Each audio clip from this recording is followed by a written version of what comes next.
Welcome back to the Mold Show, the podcast exploring the intersection of mold and health. Adam and I are excited about today's guest. Today we have Marian Mitchell Byous. Marian is an integrative nutritional health coach that specializes in therapeutic diet solutions for those with autoimmune disease or chronic illness. She is the founder of Road to Living Whole and also the host of the Therapeutic Food Solutions Podcast. We're thankful for her time, and as always, we're glad you're joining us today on The Mold Show.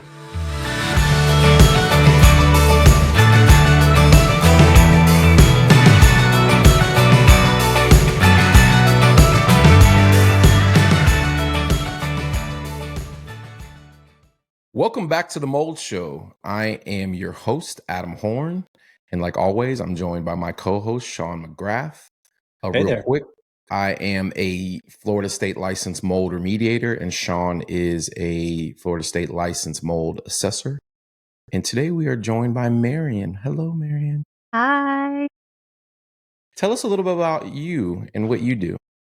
Yeah, so I am an integrative nutrition health coach. I specialize in helping people with chronic illness. And one of the things that I help a lot with is mold illness and helping people recover from that through diet and lifestyle, along with usually the help of a doctor who's helping them with binders and things like that to help get the mold out of their system. How did you find that path of work? Yeah. So growing up, I had severe asthma. My dad was in the Army, so we lived in military housing. And as we know, military housing is usually not well maintained, and mold is a huge problem. And when I was really little, I was on multiple inhalers. I was hospitalized multiple times for not being able to breathe. Um, and whenever we didn't live in military housing, my asthma got better. And then when we'd go back into military housing, it would get worse again. In my 20s, I really started pursuing health. I also moved to the desert. I live in Phoenix, Arizona. And from going to college in Tennessee, where there's mold just in the environment because of, all the trees and moisture and all of that, and then coming to the desert, my asthma improved. And then as I started pursuing my health and learning to be in tune with my body and just accidentally doing things like the neti pot and taking like oregano oil and binders and all these things, I actually started to heal all of my symptoms, like the chronic sinus infections. I went from needing a daily inhaler to I use my inhaler maybe once a year if I get sick, but I really don't really need to use it anymore. I had really sensitive skin with rashes and psoriasis and all these things. And as I was on this journey, I got better. And then I became a health coach and I started partnering with naturopathic doctors, and all of them specialize in different things. One of them specialized in mold illness, and her patients were having a really hard time sticking to the protocol she wanted them on. So she asked me to create a course. So I'm diving in, I'm reading books, and I'm comparing all the different mold diets. And all of a sudden I'm like, hey, this was like me all the way up until my 20s. All of these symptoms, like I had all of them. And all of the foods that are high mold, I don't eat because I feel like crap when I eat them. And I was like, it was like mind blowing for me. So I created this course, and through that, and having gone through it and come out on the other side, it really allows me to meet people where they're at, because they've been told that they're crazy for years, that if they don't have black mold, pouring down from the drywall, that there's nothing wrong with them and mold can't do anything, right? So they feel insane. They also have been usually sick for a really long time, and they don't know if they're ever going to get better. And knowing that I've been on the other, like I've been through it and I'm on the other side, really gives people hope. And then all the emotional turmoil that they go through and mental stuff, because the mold totally messes with your brain. I'm able to kind of just support them through the whole process. And it's a huge blessing. Yeah, it's always a huge help when you have somebody helping you from the health side of things, whether it's just through your nutrition or the full medical doctor side of things, to have somebody that can empathize with what you're going through. It's just crazy the difference you see in people when they have somebody that finally believes them and can help guide them because they've been through it themselves. Yeah, not only that, somebody, well, you just said what I was about to say. You've been through it. it's no different than like somebody who helps people with addiction, who have Mhm. battled addictions. Like, who better to help you out of the darkness than somebody who's been there before? So that's amazing, because Yeah. you're unique in that.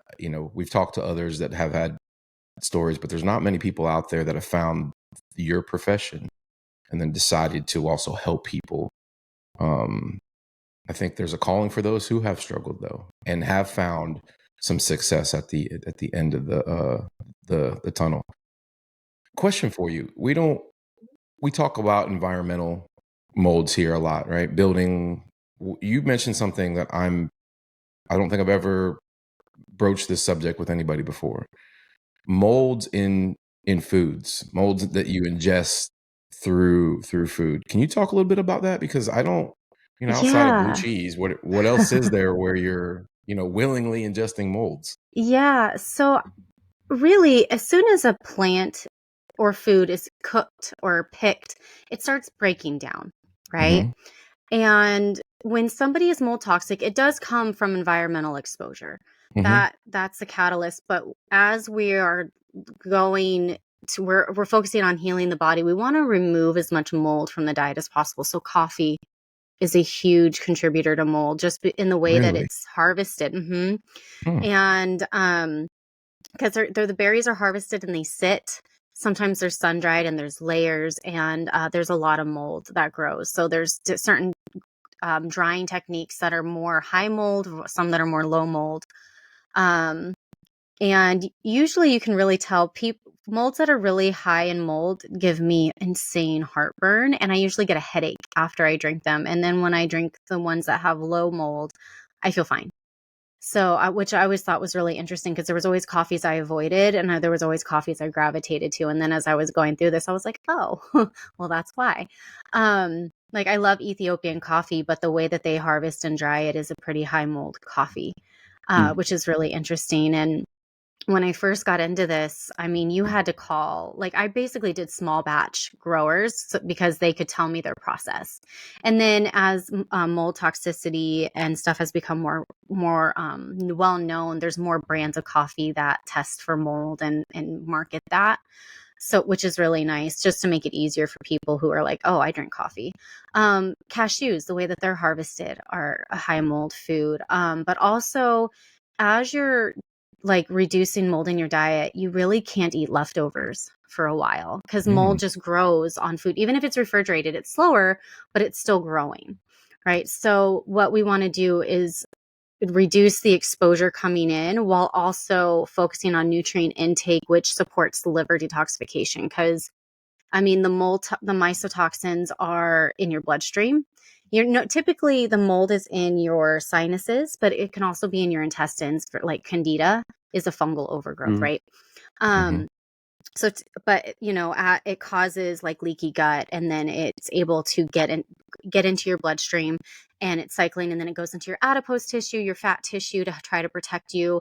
And the liver has to be able to detox these out quickly so they don't get reabsorbed. And so you have to reduce the mold in the food and then increase your nutrients so that your body can get rid of the mycotoxins quickly. The leftover food is something I'd never thought about, but it totally makes sense, especially if you're consuming something that has maybe sat on the counter after you've made it, before you put it in a container into the refrigerator. I mean, it totally makes sense now that you've explained that, but something I never thought about before. Yeah, No, and you. in the harvesting, like it's really frustrating, but a lot of times, like berries especially, they spray AC coolant before they go into the grocery store because they all molded, and it makes all the mold fall off, but the mold spores are still on the berries, and they do that with some other foods too. Like it's wild. I just ate a complete carton of blueberries yesterday. So, and I had coffee this morning. So I feel like this is a personal attack somehow. No, I'm just kidding. What about fermented foods? I always hear how beneficial they are for your digestive system, your gut, but that's something that obviously fermentation is, Right. you're growing So bacteria and all types of things like if that. you're dealing with mold toxicity, we're going to minimize fermented foods. Yogurt's Mm, pretty much the only one. that you can consume, but all the other ones we're going to take a break from for a while. I mean, at the end of the day, we want to get the mold that's super harmful environmental. We got to remove it from the environment, which is what you guys do, but then we also have to remove it from the cavities in the body where it's stored, and we do that through antifungals and binders, because mold goes down shooting. If it's going to die, it's going to take you with it, type of thing, which is why when people start taking antifungals and things, they get really, really sick. Like, they feel awful. I've known people to the point that they can't even get out of bed. They're so debilitated when they start killing off the mold. So yeah, we're just like, when it comes to food, it's not that necessarily that it's bad. It's just that it compounds what's already happening, if that makes sense. And then if you're a canary in the coal mine, like I'm a mold. I can walk into a house and I instantly will know if there's mold. I get stuffy. I start getting itchy. I feel like crap after I've been there a couple of hours. Like, when I eat foods that are higher in mold, like I try to stick to like organic berries, because they don't do that. Or frozen berries, things like that. They don't spray the coolant on them.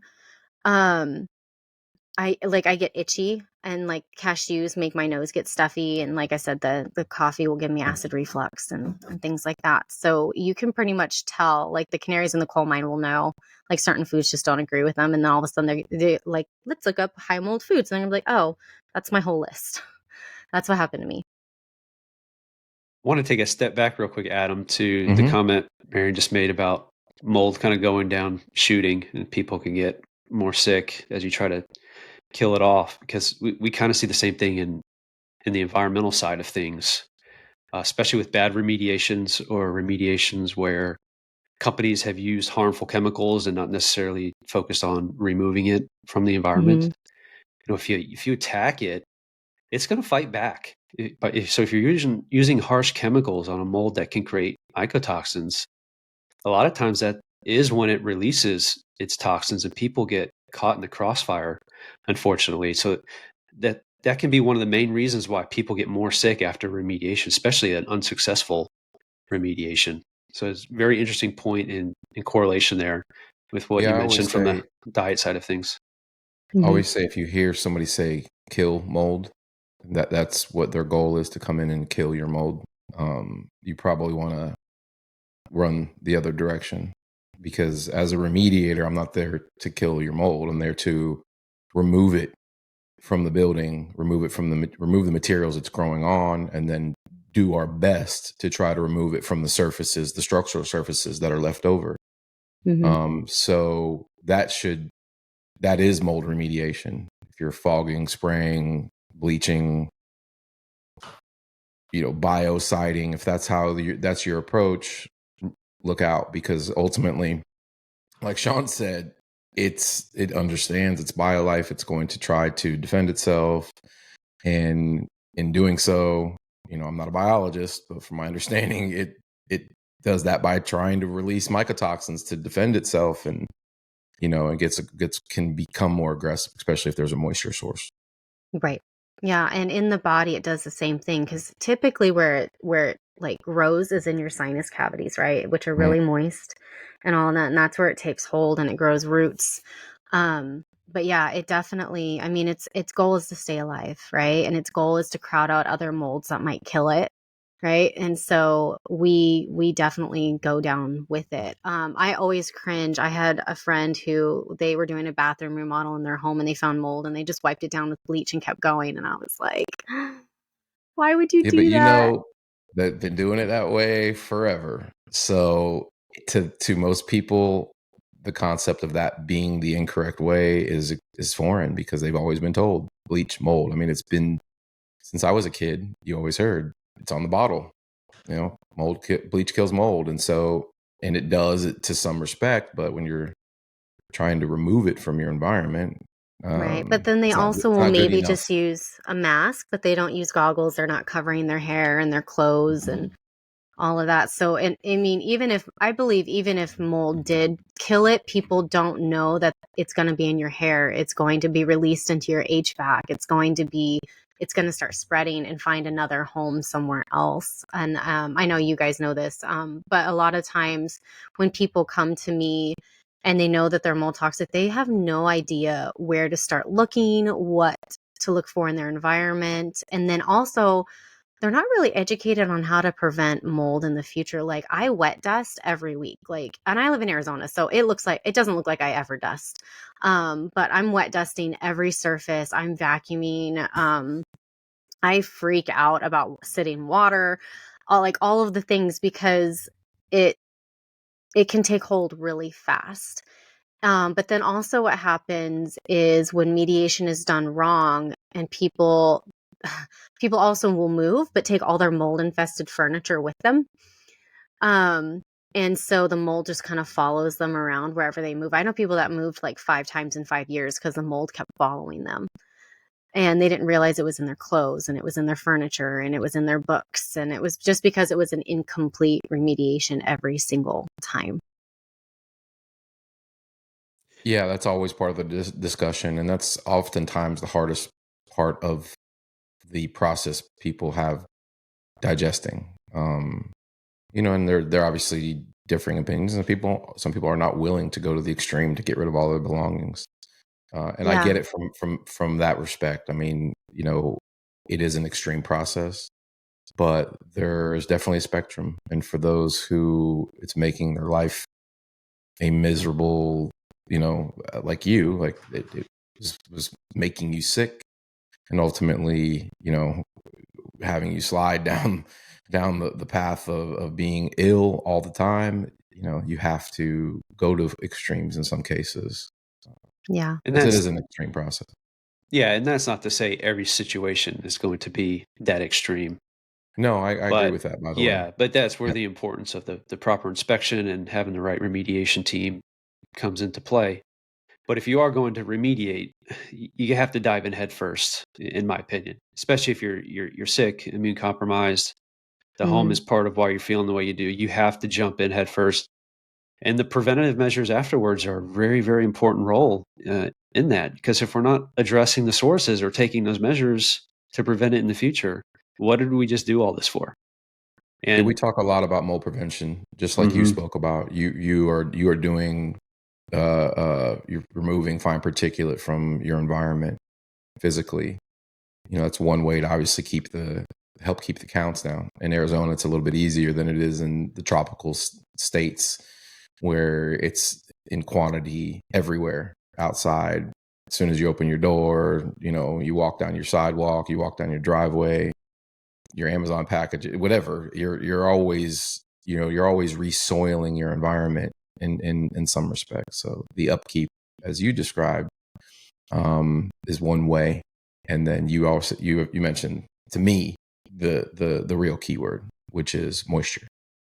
Yeah. Keeping it dry.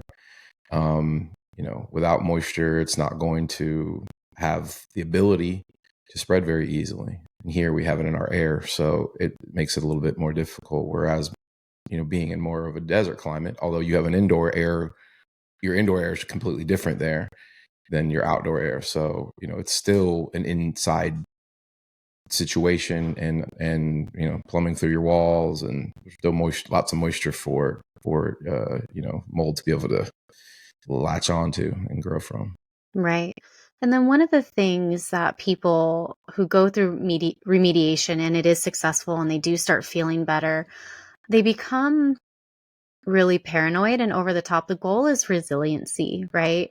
So from my perspective as a health coach, I want people understanding that the low mold diet is usually 3 to 6 months, depending on what they're going through. But then you have to go back to eating a normal, healthy diet. But at the end of the day, you need your cells to be resilient because they're going to get exposed to toxins where you're going to walk into a moldy environment. And so they're making sure that you are taking care of yourself physically. You're exercising, you're doing dry saunas, you're eating in a way to where your cells are able to attack pathogens and get them out of your system quickly is really important. So I think a lot of people don't understand that the role diet plays in that. at the end of the day, you can't eat crap, right? Ultra processed food is full of mold inhibitors and all this stuff anyways, so that they stay on the shelf longer. That doesn't make them safe, and they're definitely depleted of nutrients, and whatever they're fortified with is not enough, and plus it's synthetic and your body doesn't know what to do with it, right? So when it comes to, like, especially a mold sensitive individual, your health has to take priority so that you are able to be resilient to environmental toxins in the future. So I'm gonna go ahead, Sean. You good? I just had a follow-up question to that, 'cause Mhm. I think you've referred to some of the diets that you come up with for your clients as therapeutic diets. Are those one-size-fits-all diets? Are they individually geared, given you're working with a naturopathic doctor with that client? Are we kind of helping or coaching people through the process of listening to their body when they eat something and how they feel? What exactly does it mean to come up with a therapeutic diet for somebody? Yeah. So therapeutic diets are temporary diets that restrict certain foods.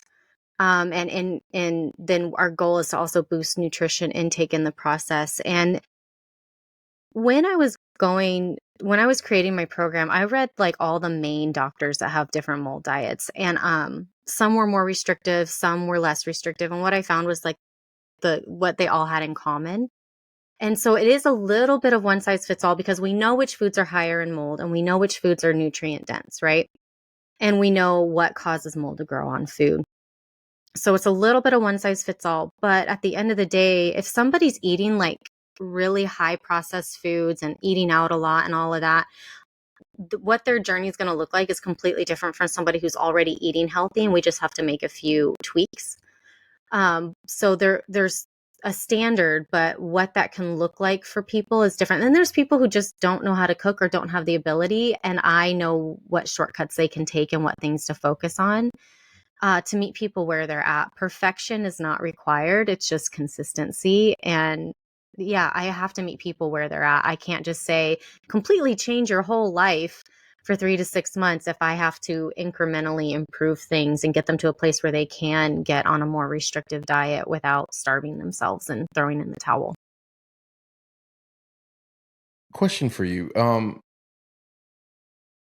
How much does digestion play a role? I'm somebody who I would say probably has a slower digestive system.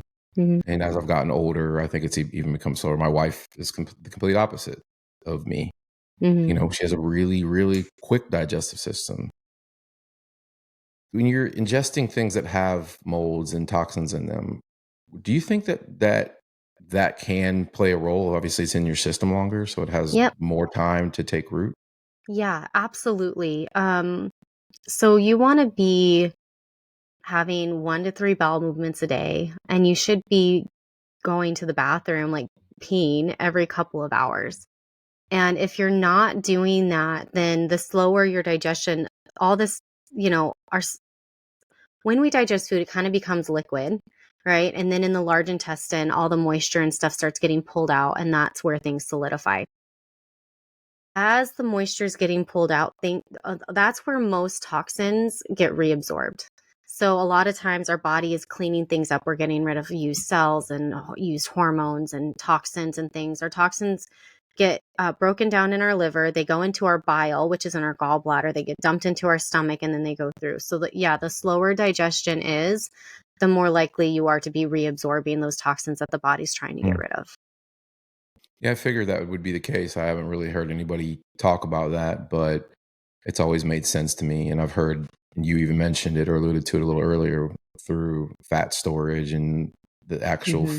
fat tissue or the fat itself stores Yep, toxins in there. it pulls it out and protects you from all the toxins. Yep. So a Yeah. lot of times people are either on one end or the other. They can't keep weight on, or they can't lose weight, and they will keep gaining. And the reason for both is that the body is trying to get rid of toxins and protect you from them. So some people just aren't able to put on body fat because their body literally just purges everything and doesn't even absorb it. And then there's the people who the bodies just are pulling it into the adipose tissue to protect you from it. So a lot of times I see one or the other with mold toxicity. Either they're rail thin and can't gain weight, or they're 40 pounds overweight and they can't lose weight. Every time they try, they get really sick. Hmm. Yeah, definitely not a one size fits all solution, because everybody's completely different when it comes Yeah, to I that. mean, recently had a couple come to me where their home that they just bought, this new build, was full of black mold. They had to move. And or I'm sorry, it was their apartment. They moved into Mm, like a condo and it was just full of black mold. And they're like they were living in a hotel because they had to leave and they left everything behind and all that. And the wife was completely debilitated, rail thin. She had to rely on colonics to be able to poop because she couldn't physically do it herself. She couldn't even the only thing she could eat was chicken because everything else made her so violently ill. And then the husband was sick, but he was doing okay. So they took like mold tests, like urine tests, and mhm, she showed zero mold in her urine test, and he showed that a bunch of aspergillus was in mm, his urine. And they were like, well, she's really sick and I'm not. And I'm like, well, there you not everybody can detox out the mycotoxins. There's enzymes that are missing. Usually it's like an MTFHR mutation, mhm. um, where you're not able to detox toxins out. And so the body literally just like holds on to it and it's not processing it out like through your urine and through your bowels and things like that. And then Yeah, we've usually the people. heard about that with people who suffer from SIRS, right? Hmm. Yep. So, what typically has to be done in that case is before you take another mycotoxin test, you take 24 hours before you take a big dose of glutathione, which is your master antioxidant. And what that does is allows the cells to release the mycotoxins. And then all of a sudden, they're like testing through the roof on their urinalysis.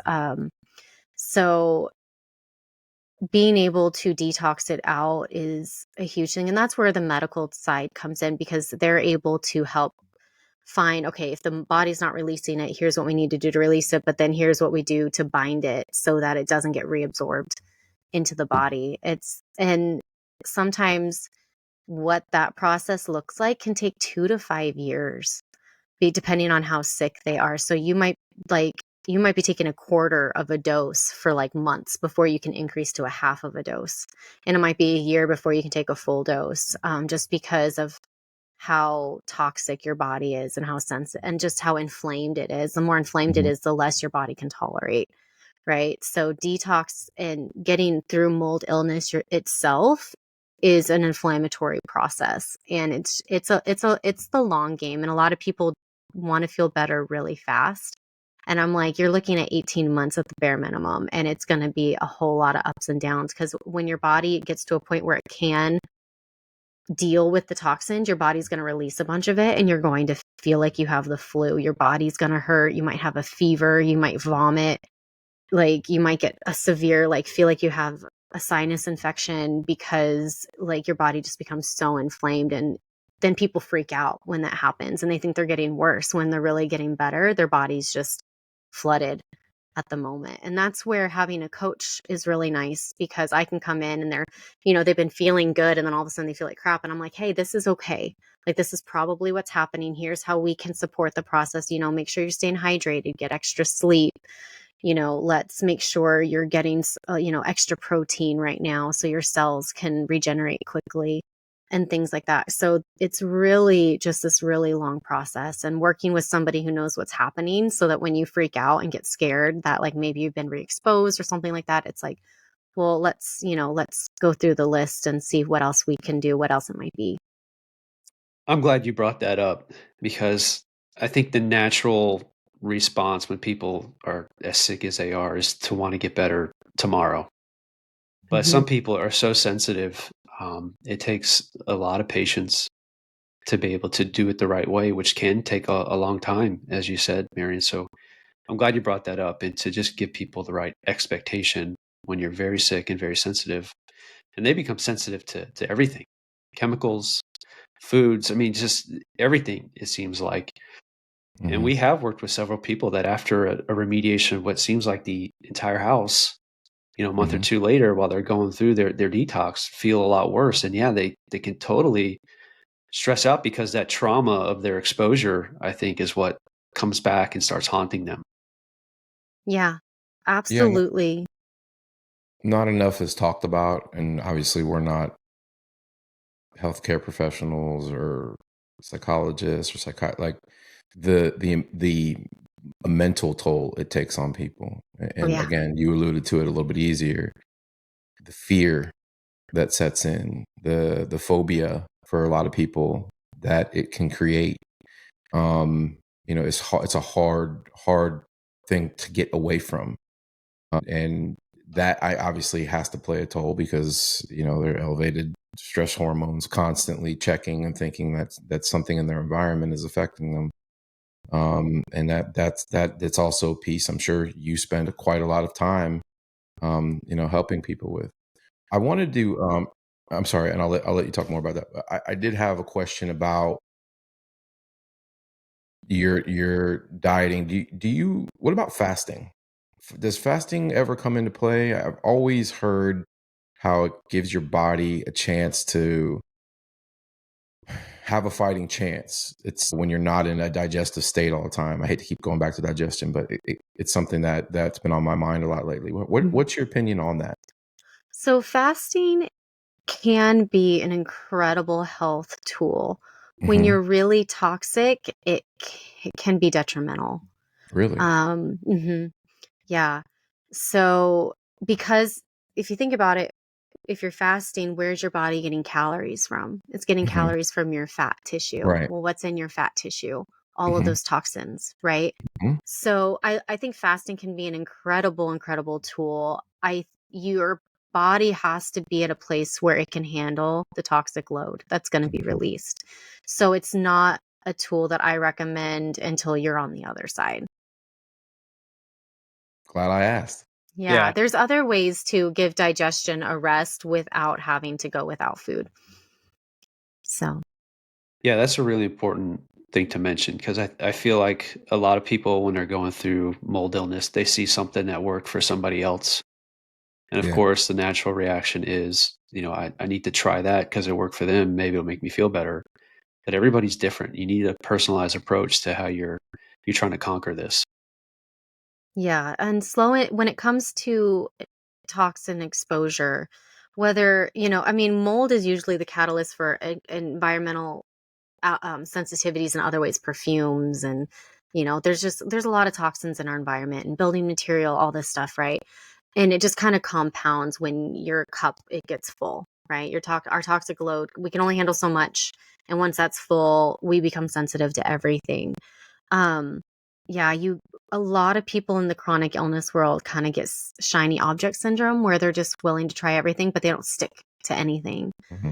Um, and Shiny, usually it's because they start shiny feeling object bad. syndrome. Yeah. That's the real name for it. Yeah. Well, I mean, that's what I call it. um, I like that it's, I like it yeah. too. because Yeah. I I get feel like, track my things too. yeah, I find when people, especially if they've been sick for years and years and years, like I mean, they're so desperate for help. But what Hmm. happens is they start trying something and it does start to work. But when it works, you feel like crap. So then they're like, oh, it's not working anymore. And so then they go to something else. They don't ever see things through. And I, and it's actually a struggle for me as a coach because I'm like, just give me 3 months. Like, Mm. give me 90 days to just stick with this. Right. And and then they're like, hey, can I take this supplement? Hey, what do you think about this? Hey, I read that you shouldn't eat this, or I read that you should eat this. And I'm just like, just stick to the program for 90 days. Just give me 90 days before we add in anything else or try anything else. And I think it just comes from desperation, but also not understanding that it takes that long for the body to catch up to what you're doing. And really, when people come to me, my biggest goal is to support their mental health, but also to get their nutrition up so their bodies can do what it's supposed to do. Because a lot of times they're so depleted of nutrients that their body is running on fumes. It's like putting apple juice in your gas tank of your car, right? And so we have to get the nutrition up because you need certain nutrients to create certain enzymes that are a catalyst for detoxification and healing. if you're missing these nutrients or your body can't function optimally, no matter what you do, you're not going to get better. And so that's what I have to stress to people is like, we've got to get your nutrients up. We've got to get your cells what they need to function optimally. And I'm like, and that takes time. And I'm like, and so I'm just like, you got, like, part of my thing is you just have to do what I'm telling you for 90 days. Right. And obviously I'm working with their doctor. I'm not going to like disagree with their doctor or anything, but I'm like, Right. it takes time for your body to catch up to what you're doing. So you have to trust me and just like, let's just hold off on anything else until we do this. And usually their doctors are pretty appreciative because they go through the same thing that I go through. Yeah, there's so much. Sorry, I was just gonna say there's so much value in that because I mean I'm a huge advocate of working with a health coach and or doctor. I've seen so many people that do get better on their own, figuring out themselves, but a lot of trial and error and a long time to get there. And a lot of times, It took me 7 years. what actually 7 got years, them, like, yeah. And I can't tell you how many times what actually made somebody better is something they gave up on originally because, like you said, they started feeling like garbage, thinking it wasn't working when I guess in reality it may have been working with helping them detox their body. mhm. But Well, the whole analogy that was running through my head as she was describing that, and now as you say that, is the gym. Like, why don't I have a six pack after I've been working out for a week? You know, like it's painful, it sucks, you know, and you don't necessarily see the benefit right away. You know, it's something you have to stick with, and I kind of get that shiny object syndrome when I'm in in that environment. You know, here we are at the end of the year, and everybody's, you know, has their goals for next year and how they're going to get healthy, eat right, stop smoking, and, you know, hit the treadmill and do all those things, and it can become discouraging because it's hard to break negative patterns. Oh yeah. I tell you from experience. well, it's the same thing on our end too, Adam. You know, everybody wants Yeah. their home to be healthy tomorrow. Right. Yep. But that's just it's not how it works if we want to get remediation right. It takes getting all your ducks in a row, getting the right remediation contractors in a row, getting your right build back contractors in a row. Did you say Fixing things, getting your ducks in a row? Your air ducts? no pun intended. Yeah, but that was my next point. Getting That is a big one, right? yeah, Yeah. getting the By the way, AC. Yeah, that that's you've been named for an air conditioning company. Yeah. Yeah, that's where a lot of people get mold exposure here is just the HVACs, and people think because we're dry that doesn't happen, and it does. Oh, it does. And Yeah. yeah, and a lot of people don't do their twice a year, AC maintenance where they're going up because here we have most of our units are either outside on the ground or on the ceiling, but then you have part of it inside and moisture builds up there. And if it's not draining properly due to whatever, that's where the mold comes in.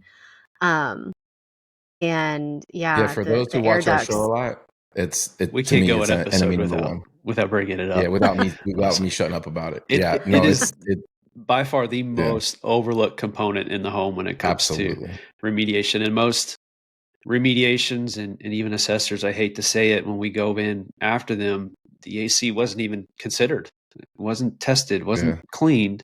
So we did all this remediation, but we still have a contaminated, what we call the lungs of the house, just continuing Yeah. to cycle all those contaminants through the home. And all it takes is water somewhere and then boom, it's back. Oh, it's already Be- in the system, especially here in Right. Florida. We have so much humidity in our air that the air conditioner is responsible for drying the building. And because it's responsible for that, it's pulling out all the moisture in the air, and it is a wet system, and I don't want to say it's impossible to avoid growth, but Takes regular extremely, maintenance and care. the type of maintenance like you said, not like, hey, it's cooling, you know, you're good to go, see you next year. It takes evasive inspection and aggressive inspection to determine if you even have an issue. But Yeah, and I know I people are sick of me talking about it. no, but so as a health coach, I want to say like I Yeah. understand, especially when you're dealing with chronic illness, it's expensive because to get Yeah. really help, you have to go cash pay, and remediation is not cheap, No. and maintenance is not cheap. But here's the thing: investing in the high quality AC inspection and mold treatment and all of that comes is going to prevent the thousands of dollars you're going to spend to get mold out of your body, because it eventually does get inexpensive to stay healthy. But you're looking at thousands and thousands of dollars to recover your health. Just to get to the point where you start feeling better, where if you start doing the prevention now, or you keep doing the prevention after, then it is worth maybe, I don't know how much it costs, but even if it's $1,000 a year, that's worth around $100 a month for me to not have to deal with all of the symptoms that I had to suffer with for years, especially not breathing. I mean, how many asthmatics die in their sleep because they just stopped breathing? I was hospitalized because I stopped breathing as a baby, as a kid. I remember waking up in a hospital room with a machine all around me and stuff on my face because I passed out and I woke up in the hospital. And it's a very real thing. And if it's going to cost, even if it's $200 a month, I don't care, as long as I can breathe and I'm not having rashes and acne and debilitating pain. Like that's worth it to me. And I think people forget that that's an option, right? Yeah. Like I can put that towards myself so that I never have to go through this again. Right? Like it's just so frustrating to me that people, like, we're willing to spend $5 a day on coffee, but we're not willing to spend $5 a day on having clean air in our house. Yeah. I mean, most of the things we see, we do have our catastrophic events and hidden leaks that we deal with, but a lot of things, especially when it comes to air handlers and air handler leaks, totally preventable. Just the time and effort wasn't put into it to prevent it from happening. A lot of times it's something very simple. Well, in some cases, and people aren't going to want to hear this, it's willful ignorance. Like, just because it's not something you want to put time into doesn't mean it's not important. And ultimately, if you want to ignore it, Okay. and think that it's just going to be out of sight, out of mind, you know better than anybody because you're dealing with the repercussions. You personally dealt with it, and that wasn't even willful ignorance. You Right. learned through getting sick. But there's enough information out there now to where you should be asking questions about your building. Yeah. So I have a question. Yeah. Being a military brat, Yeah. I would like to talk about the military aspect of that, since you Mhm. guys work with them. So, getting the military to do anything is pretty challenging. And the housing is really old. A lot of people, don't take care of places that they don't own. Sometimes there Right. aren't even places that they do. So my question is, if somebody's in the military, what can they do to ensure, for one, that they're moving into a home that's safe? And if it's not safe, what can they do? What do you know what steps it takes for them to be able to get their home safe? Sean, I'll let you answer that initially. So I don't know how it works as far as whether or not they have a choice to what unit or building or home they move into. Is that no? Zero choice. You're just given keys and told to move in. Yeah. So my advice for people that are renting is always to have the place inspected, prior to moving in, so you know what you're dealing with, or so you can get out of even signing the lease, what have you. But how it would work in a military situation, I don't know if they have the freedom to ask and have a mold inspection done, and even if you do find anything, if anything's going to be done about it. Well, I get this question asked a lot, especially in apartment type situations, which is very similar to military housing. And I'm a former insurance adjuster, and whether you have permission or not, ultimately that's the environment you are occupying, and you may have to go out yourself and pay yourself to have that place tested, because making a claim, not an insurance claim, but claiming that this environment is making you sick, just like with anything, needs to come with some type of documentation, and not just, unfortunately, not just your word. Even if you can visibly see it, that's probably not good enough. You're going to want some type of documentation And it starts with testing. It always starts with testing, because testing isn't just, here's a picture of mold. Here's the lab work. This is the type of mold. Here are the elevations. And so there's your smoking gun at that point. Then you can go to the landlord, whatever the chain of command is, in regards to saying, hey, here I am in this building. Here it is. I'm having a bad reaction to this. But that, a lot of times, it's too late, right? You're already living in the place. So when you're being military wise, when you're just being given a place and you don't have really a choice outside of your own visual inspection, which should start with looking for water damage or looking for signs of old water damage. Moisture is the enemy, not mold. Moisture is what results in the growth, which then results into it results in the environmental. Sorry, my light just went off, so I'm in the dark now. And it results in the environmental exposures you talked about. You said that's where it starts, and then ultimately just compounds by everything we ingest. I think that makes sense to me. So it always starts with testing. And then, if you can't test, you can't afford it, then visual inspection, evasive inspection, looking inside the air conditioners, looking under, inside, or behind cabinets. Obviously, you don't want to destroy the building you're looking in, but you use your judgment and look deep, and don't just trust that the environment is safe and clean.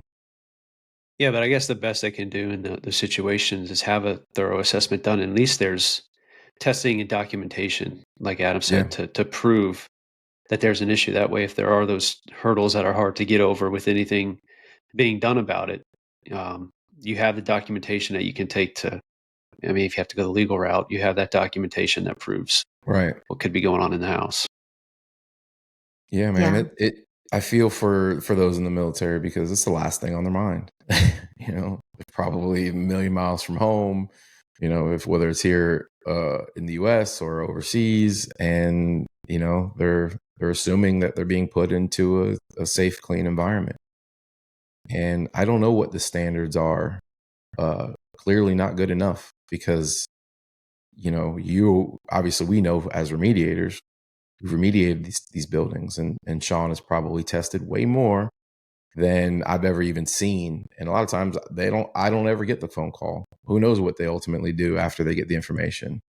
Unfortunately, that's been my experience. I've bid projects, never heard back. And I've heard that they don't ever even do the work in some cases. Yeah. So that's what I've heard too. I follow some military pages and military spouse pages and things like that. And yeah, at the end of the day, you're left at the mercy of the U.S. government. And barracks are usually actually worse than the homes. Usually the homes, you can get more done because of families and things, but in the barracks, they don't fix anything. So those single guys get it really rough. It comes back to building maintenance at the end of the day. Apartments are the exact same situation. That's the biggest thing, what I've noticed, is just the maintenance, and unfortunately the years of neglect. Because like you said, it's not really anybody's personal property but the government's, and things just go neglected for a long time. Yeah. I'm sure Arizona's no different than how it is here in Florida now. Every open piece of land is now being turned into a 500-unit apartment complex. And they usually have one maintenance man, maybe, when he brings in subcontractors to deal with big things. But still, maybe they have a crew of 3, 4. It doesn't really matter. Like, the amount of maintenance it takes to maintain one building, let alone 500 units, is a lot. So they're just putting out fires at that point. They're not qualified. They will rarely reach out to an expert in the field, because the last thing they want is to have any real documentation that there is a problem there. It's easier to call it mildew and say it's not safe than it is to get somebody out there to test for it and have some confirmation. And that's why I say the burden kind of goes back to whoever's occupying at that point. You get the burden of proof, you put it on them, and then ultimately it's up to them to then respond. And I know that sounds like lawyer speak, but as I am a former insurance adjuster and have sat in on a lot of those types of situations where it becomes a legal situation. It's all about proof and documentation. And my word, even as a remediator, isn't good enough. You need lab documentation. You need Sean and Sean's team and certified mold assessments, or a qualified assessor to go in there and get you the lab sampling, because at that point, there's nothing to dispute. There it is, lab tested, lab assessed, full report, full protocol. And then the protocol should recommend what needs to be done. That way, the maintenance man can't just go in there and spray with bleach and walk away. The protocol should say it needs to follow these guidelines that are set forth. And at that point, a qualified remediator should come in, and their work should be overseen and tested to make sure that it was done to a standard. And the problem is that not every state has those guidelines. Not every state has licensure. Forget overseas, like in the military, probably they're the way they do things, the rules and laws probably don't even apply to them. So yeah, it's a tough one. Yeah. I will say that there are things that you can do even when things can't get fixed, right? You can make sure that moisture is not collecting. Yeah. You can dust, you can get air purifiers, you can make sure your diet is as good as it can be. You can make sure that you're cleaning up the air as much as you can, especially where you sleep. A lot of times we do feel powerless, and there's only so much we can control, right? Like if you live in Florida, you're going to get exposed to mold all the time. Right. And it's like not everybody can just move to some arid place, and even then that's not guaranteed. So, as a health coach, what I like to focus on are what are the things that you can control? You can control your diet. You can control your sleep, your circadian rhythm. You can get outside. You can get vitamin D. You can do your best to keep the environment as clean and dry as possible. And a lot of the times that is enough. Obviously if there's black mold growing, you don't have control over that. But what you can do is take care of yourself and do what you can for yourself. And, mattress protectors are a huge one, right? My cousin likes to go to bed with her hair wet, and mold was growing all in her mattress. She got a really expensive mattress and had to toss it, right? Because mold just grew in her mattress, and she's breathing it every night, and she was getting really sick. And it's like, well, don't go to bed with your hair wet, right? Like, so there's things that you can do that are within your control, and they do go a really long way, whether you have control of your environment right away or not. Like in the military, you might be able to move, but it might take 6 or 8 months, right? So a lot of people feel like, well, there's nothing I can do, when there's really a lot that you can do in that process. And so I want to give people hope that even if you're in a place that you're stuck for a while, you can take care of yourself, and there are things that you can do to help minimize the ongoing exposure. And it does help. So don't feel like, you're just at the mercy of, whatever. You control a lot of your health outcomes by your choices. And if you want to know exactly what those are, I would love to help. That's a great point. Well said, man. Yeah, I can't tell you how many people that we work with that are just stuck for several months, 2, 3, 6 months, waiting for the right remediator to be available to do their remediation. Yeah. And you'd be surprised how far just preventative maintenance type things goes with helping them feel a little bit better. Something just as simple as what you just said, Marian, just putting an air purifier in the room that you sleep in, dusting with microfiber cloths to make sure we remove as much of that dust that the molds and mycotoxins are harboring in. So as we're going about our everyday business and kicking up dust, we're not breathing in those spores or mycotoxins. So you're exactly right. There's a lot of things you can do just from a preventative standpoint or a minimizing exposure standpoint that can help somebody feel so much better. Yeah. Especially you mentioned it, bedding, mattresses, things that you soil, things that can become soiled, require lots of love and maintenance and care, and the materials matter. Memory foam is known to mold or cause mold growth, and it seems like everybody's buying a memory foam mattress these days because you can just order it off of Amazon and it shows up at your house. But there are a lot of issues with those types of things. So just a simple mattress cover can save a lot of issues, and pillows too. Those things are not meant to last forever. They're just not. Yeah. It's like your It's socks, you know? I have a, like, a total, like, off-topic story, but, Go for it. This is yeah, we I often was get on off topic on here. yeah, so, it was about oh my gosh, my daughter was about a year, and all of a sudden, I started getting this horrible cystic acne all over my face, and I could not figure out what was causing it. It ended up being my memory foam mattress that I had bought, like, 6 Mm, years before, and, like, I didn't even think about, like, "Oh, you should replace this $200 pillow yep, every couple of years," yep, or more frequently, or just investing in pillow protectors, right? And you got to get the kind that aren't plastic so you don't, again, you'll get acne and stuff from stuff not breathing. But yeah, pillows and bedding and all of that doesn't last forever. And it doesn't. and there, we have so many other priorities with our money, especially in today's economy, that it's really hard to feel justified in that. But the justification is there. You need mattress protectors, you need pillow protectors, you need to replace your pillows, you need to replace your bedding, as it starts getting worn out. Yep, Take care of it really well, make sure it dries, all of those things. And again, it's those little things that really do add up. And when it comes to, environmental toxin exposure and in your health. makes a ton of sense. And it's not like we're trying to scare people into being fearful of their environment. It's actually the opposite.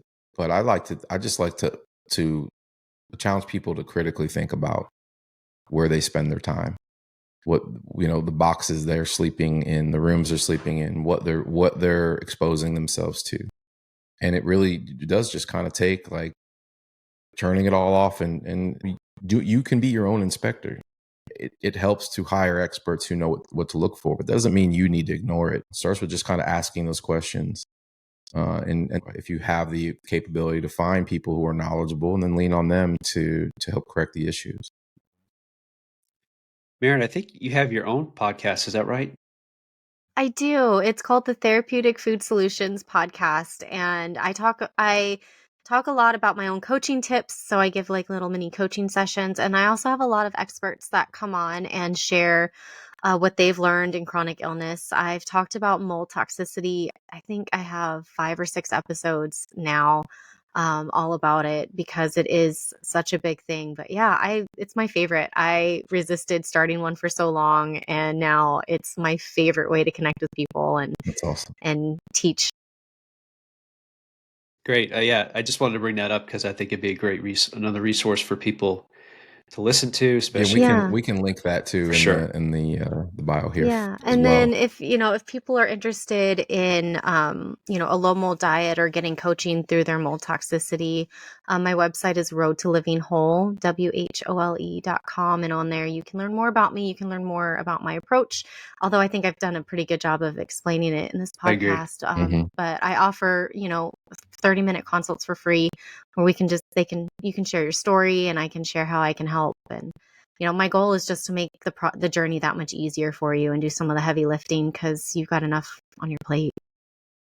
Now, do you have specified naturopathic doctors that you work with, or are you willing to work with a client's doctor and the information they've already provided?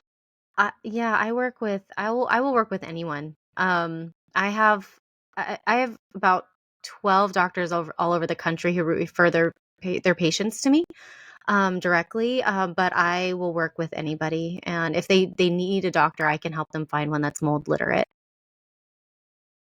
Well, I've really enjoyed this hour, Miriam. I'm glad Me too. you decided to come on with us. Most people, when they think of diets, I think they just think of, just something to help them lose weight, help them feel better Yeah. overall. Diving into the chronic illness side of things has been extremely enlightening for me. Yeah, me too. Yeah, thank you for bringing me on. I love to talk about it and let people know that it's an option. There's it brings the power back on yourself. And that's what my goal is just to empower people to take care of themselves and know what they can do to take care of themselves. Yeah, it's kind of opened up a question in my mind. I never really considered, like I said, outside of literally eating mold and blue cheese, I never really considered some of the things that you brought up. And Yeah, it's going to really make me think about it. My wife hates leftovers anyways, so if she sees this show, she's going to be like, see, told you.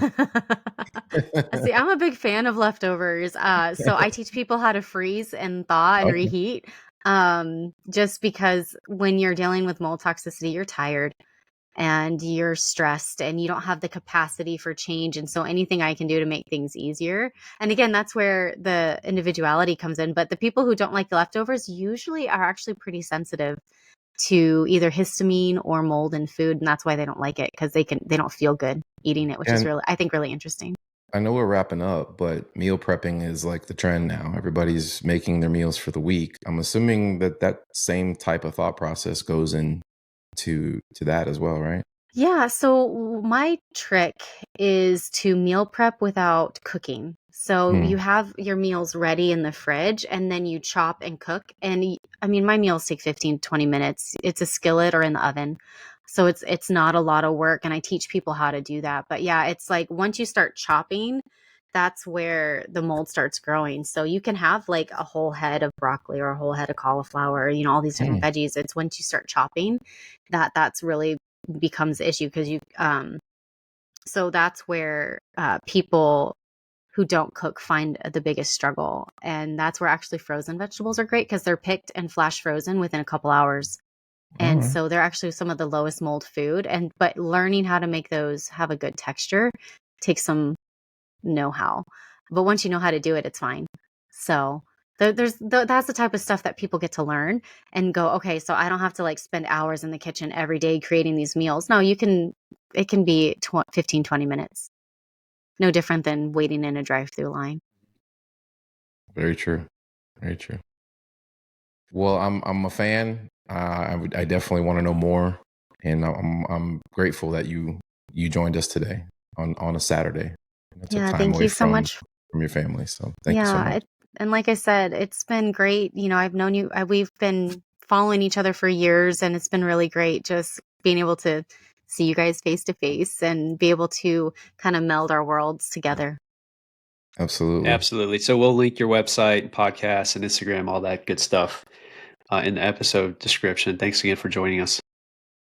Thank you. The content in this podcast should not be taken as medical advice.